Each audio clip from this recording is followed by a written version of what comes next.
الحمد لله نحمده ونستعينه ونستغفره ونعوذ بالله من شرور أنفسنا ومن سيئات أعمالنا. من يهده الله فلا مضل له ومن يضلل فلا هادي له. أشهد أن لا إله إلا الله وأشهد أن محمدا عبده ورسوله. قال الله تبارك وتعالى في قرآن المجيد: أعوذ بالله من الشيطان الرجيم. بسم الله الرحمن الرحيم. والعصر إن الإنسان لفي خسر إلا الذين آمنوا وعملوا الصالحات وتواصوا بالحق وتواصوا بالصبر. صدق الله العظيم. زما مشرانو دوستانو، دا کوم صورت چې ما تلاوت کو ستاسو ته، دې کې الله تبارک وتعالی فرمایلی دي چې هغه ټول انسانان چې دي دا په خساره کې دي، او چا چې ایمان راوړی دی او هغه د خسارې نه بهر دی. په دغه ایمان راوړلو کې چې بیا څوک حق طرف ته رابلل کوي او صبر کوي د الله پاک مصیبتونو باندې، الله پاک په دې صورت کې دا فرمایلی دي. الله پاک فرمایي والعصر، زما د قسم وي په عصر باندې. الله پاک فرمایي د عصر نه مراد چې کوم د علما فرمایي چې د عصر نه مراد یا خو دا زمانه ده او یا مازدیګر ټیم دی. الله پاک په زمانه باندې یا قسم خوري یا په مازدیګر ټیم باندې، ولې چې دا مازدیګر ټیم ډېر غوره دی. دې ټیم کې فرشتې چې کومې دي دا بدلیږي، نو دغه ټیم ډېر غوره او غوره ټیم دی. حدیث شریف مفهوم دی چې الله پاک فرمایي چې تاسو ما د سحر او د مازدیګر په ټیم کې لږ یادوئ، نو باقي ټیمونو له تاسو له کافي شمه.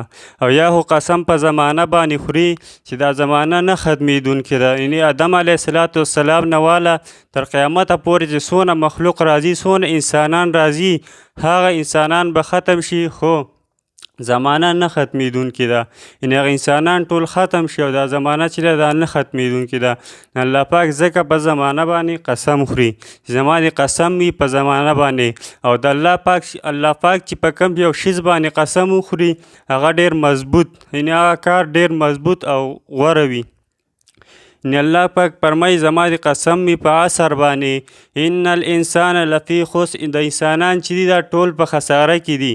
یعنې نوم انسان الله تبارک وتعالی فرمایي چې دا په خساره کې دی، مګر هغه کسان چې ایمان راوړی دی، هغه کسان چې ایمان راوړی هغه د دې خسارې نه بهر دی.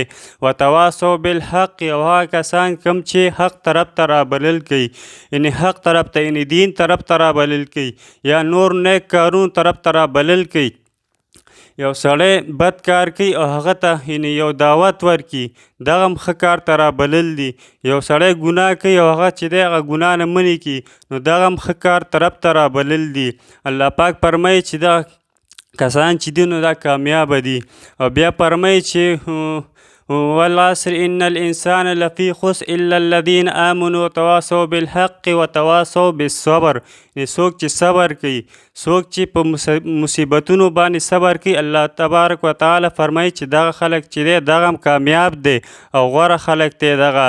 یعنې الله پاک تبارک وتعالی فرمایي چې انسانان ټول په خساره کې دي، مګر هغه کسان چې ایمان راوړلی دی او په دې کې بیا هغه کسان د دې خسارې نه بهر دي. څوک چې حق طرف ته رابلل کوي او څوک چې صبر کوي، په یو مصیبت باندې صبر کوي. نن سبا تاسو وګورئ د الله پاک یعنې دا یو داسې وبا راوتې، دا یو عذاب دی. مخکیني قومونه چې به هم کله د خپل نبي او د الله پاک نافرماني به وکړه، الله پاک په هغوی له یو عذاب یعنې عذاب به ورته رالیږو. دا خو د نبي علیه السلام دعاګانې دي، او نبي علیه السلام دا دعا کړې ده چې الله پاکه زما امت په یو ځای نه هلاک کړې. نبي علیه السلام هغه دعا چې ده د الله پاک قبوله کړې ده، ځکه الله پاک د امت په یو ځای نه غر کوي. تاسو وګورئ دا عذاب چې دی نن سبا په ټوله دنیا کې چې کوم دی خور شوی دی، او دا د الله پاک د طرفه دی. په دې انسانانو مشرانو باندې کله چې انسان نافرماني وکړي الله پاک د هغوی دپاره یو عذاب یعنې الله پاک ناراضه کړي، نو الله پاک خفه شي، نو د هغوی دپاره بیا چې کوم دی نو دا عذابونه مخکیني قومونه تاسو وګورئ.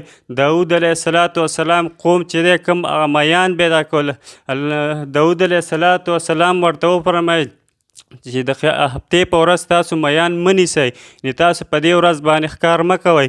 کم کسان چې منې شو د خپل نبي او د الله پاک خبرې ومنله هغه الله پاک بچ کړو، او نور خلک چې کوم چې به د شیطان والا ویرالې ورته وی چې مونږ به ښکار نه کوو، شیطان ورته دلته یو کند وکنئ او چې یو نالی ترې راولئ، نو چې کوم د هفتې په ورځ کوم د میانو سیل راځي به دې کې جمع کېږي، بیا به خیر تاسو اتوار په ورځ کوئ.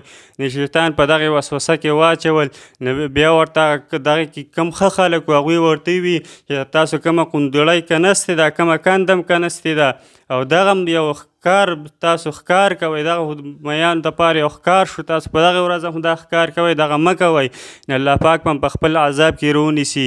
هغه خلک چې هغه الله پاک چې کوم دی هغوی نه شادوګان جوړ کړو، نو الله پاک غرق کړو. تاسو وګوره قوم نوح علیه السلام چې الله پاک خبره ونه منله، د خپل نبي خبره ونه منله، الله پاک هغه غرق کړو، په طوفان نوح سره الله پاک غرق کړو.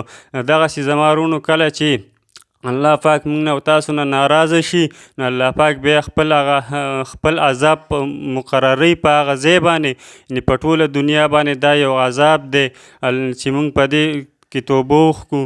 او نن سبا یې مسجدونه بند کړي، مسجدونه چې کم دی دا خو د الله پاک کورونه دي.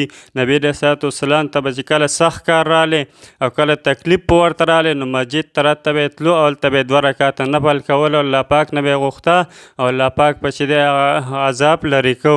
نو مسجدونه دا زمونږ او تاسو باندې دا هم یو عذاب دی چې په مونږ او تاسو باندې مسجدونه بند شو، مونږ مسلمانان یو مسجدونه را باندې بند شو.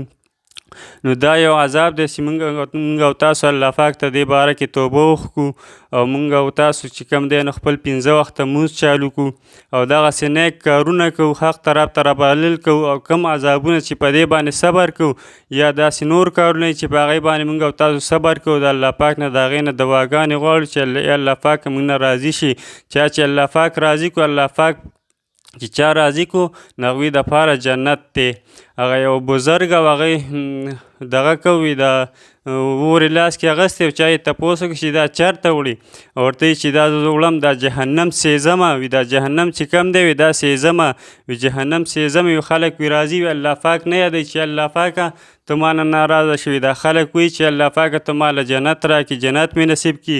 ګوره چې کله الله پاک راضي شو مونږ او تاسو نه، نو مونږ او تاسو ته بیا جنت میلاو شي، او جنت خو بیا د مسلمان دپاره جوړ دی، نوم یې مسلمان دپاره جوړ دی، چې آخر کې به جهنم نه آخري جهنمي چې راوځي د هغه به هم چې کم دی نو 10 ګونه به د دنیا نه غټ جنت الله پاک وله ورکوي. مونږ او تاسو له دې الله پاک په دې خبرو د عمل کولو توفیق راکړي.